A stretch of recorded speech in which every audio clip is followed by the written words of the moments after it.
vocês estão? Hoje estou aqui num lugar diferente.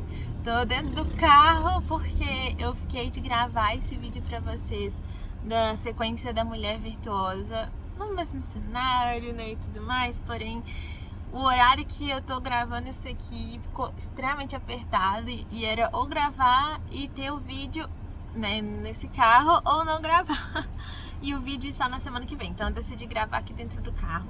O Judá tá aqui comigo do lado, o Rafa que tá dirigindo o carro, e vamos lá pra palavra do Senhor. No último vídeo a gente terminou no versículo 21, né? E agora eu vou continuar do 22 até o 24. No versículo 22 fala o seguinte: faz suas próprias cobertas e usa vestidos de linho fino e tecido vermelho. Seu marido é respeitado na porta da cidade, onde se sentam com as demais autoridades. Faz roupas de linho com cintos e faixas para vender aos comerciantes. Obviamente, o Judá tem muito a dizer sobre a Mulher Virtuosa para nós. Bom, a gente pode começar falando sobre essa parte que diz: faz suas próprias cobertas e usa vestidos de linho fino e tecido vermelho. No último vídeo a gente até comentou sobre que ela costurava, né, pra família e tudo mais, que eles não precisavam temer o frio, né, o rigoroso, porque ela já tinha tudo organizado. E aqui eu quero destacar uma coisa importante, que é justamente o fato dela vestir vestidos de linho fino e vermelho.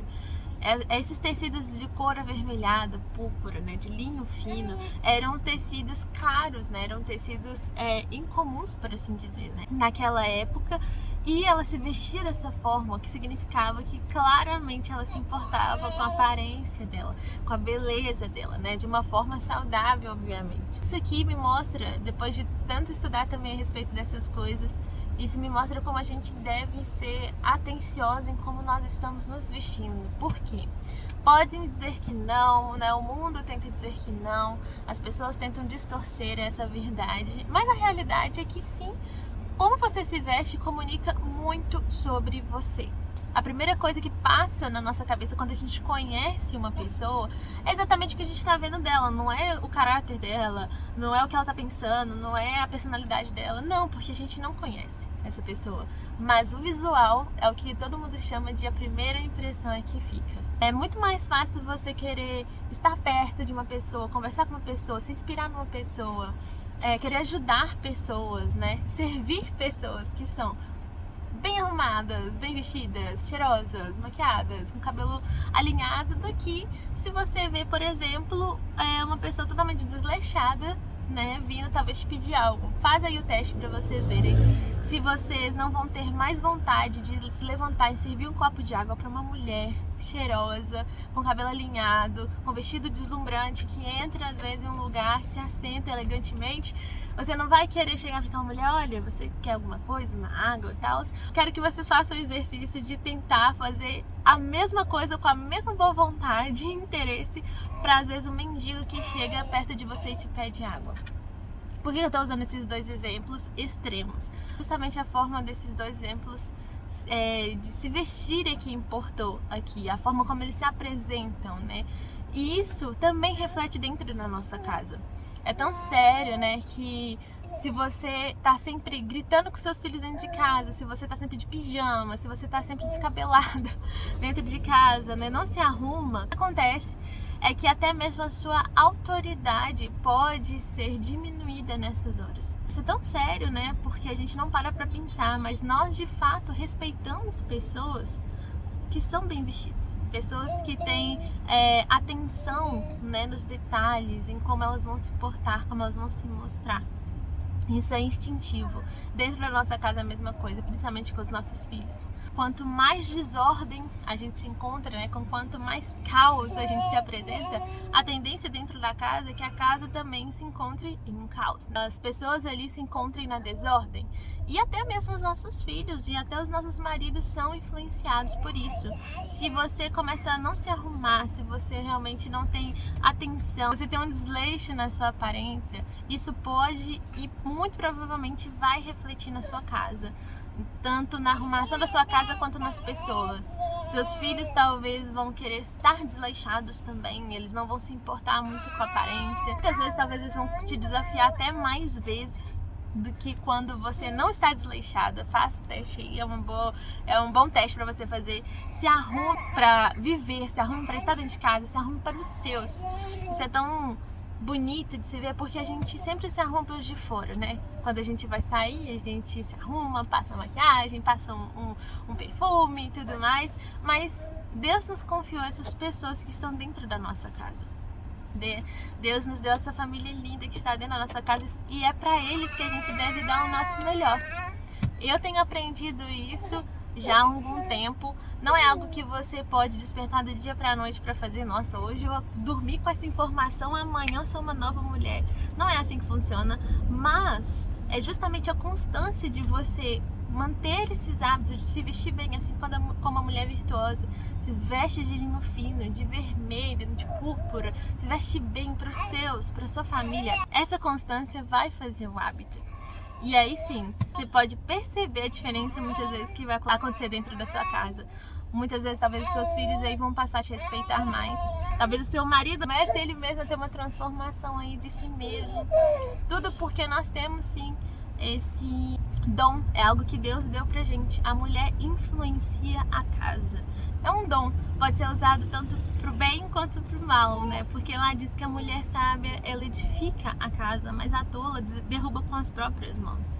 E aí você pode enxergar isso como algo ruim, né? Ah, a culpa é sempre da mulher, então tudo que acontece é culpa da mulher, então todos os problemas é culpa da mulher. Ou então você pode enxergar isso como uma coisa boa, né? Se eu tenho esse poder sobre a minha casa, então se eu usar esse poder para minha casa, todos vão viver melhor, inclusive eu mesma. Se eu posso influenciar a todos para essa mudança, eu vou usar isso, eu vou usar esse dom que Deus me deu, esse talento que Deus me deu para fazer tudo ficar melhor.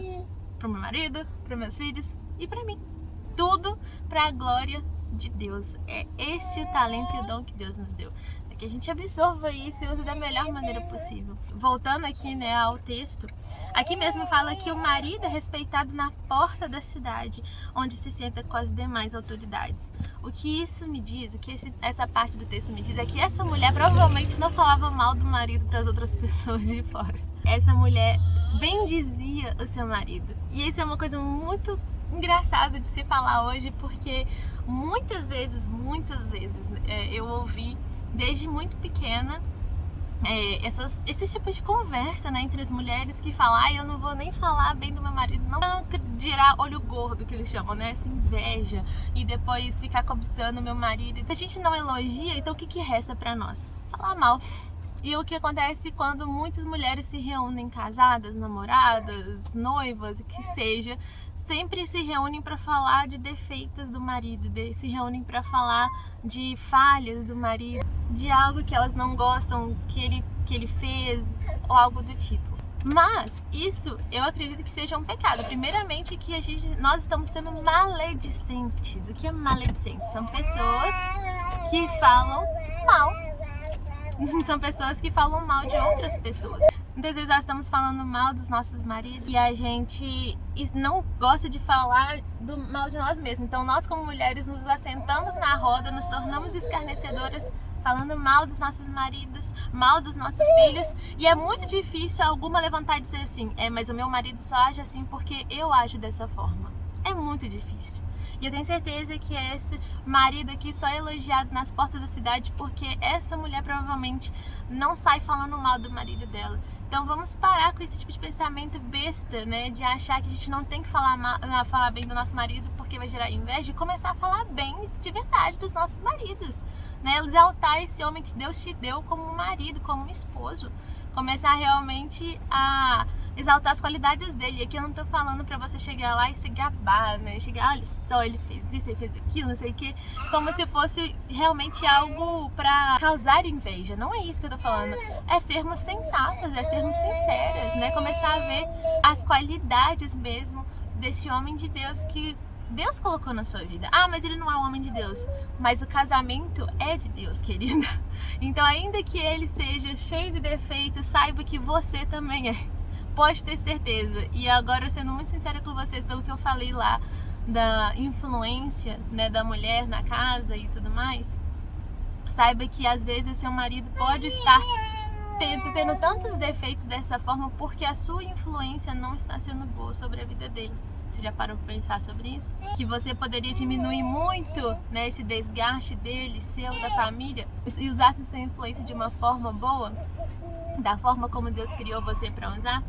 E para finalizar aqui, fala sobre ela fazer cintos, fazer faixas para vender para os comerciantes. E aqui a gente entra mais uma vez naquela outra parte, né, para vocês terem uma noção de que realmente ela fazia dinheiro dela mesma, ela mesma fazia, ela mesma vendia, ela mesma lucrava, porque o texto fala isso pelo menos umas 3 vezes aqui pontualmente sobre as coisas que essa mulher fazia para ter renda.